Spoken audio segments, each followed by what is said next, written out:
आं बेखौनो बुंनो लुबैयो सासे मोजां मानसि जानांगौब्ला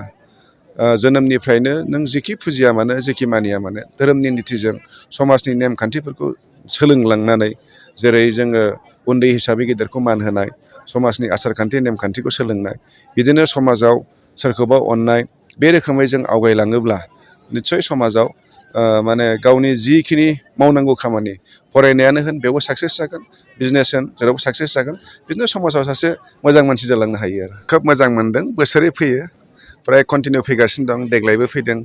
खोब मोजां मोनसे बेवहाय मा होनगोन कनभेनसन जायो आरो बेनिफ्राय जोंहा जथेस्थ' सोलोंनांगौ दं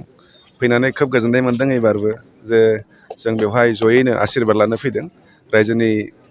जि अननाय लोगोसे जोंहा इसोरनि अननायखौ निस्सय जों मोनगोन जों बेखौनो मिजिं खालामदों आं फोथायो बयबो सान्थिखौ नागिरो सान्थिखौ नांगौब्ला जों गावजों गाव सनमान होलायनांगोन जोंनि गेजेराव आन्डारस्टेन्डिं थानांगोन अब्ला जोंनि गेजेराव गोजोना फैयो ओंखायनो जोंनि गेजेराव सासेया सासेखौ मान होलायनाय सनमान होलायनाया बे थानांगौ जायखि धोरोमाव थाया मानो जों धोरोमनि नितिजों सोलिनांगोन समाजखौ जों मोजां खालामनांगोन आरो बै समाजा बै समाजखौ जुदि मान होलायनानै सोलियोब्ला जोंनि समाजाव जथेस्थ' मोजां मोनसे बुजा बुजि फैगोन आरो बुजा बुजिया फैयोबानो माने जोंनि गेजेराव गोजोननाया फैयो आरो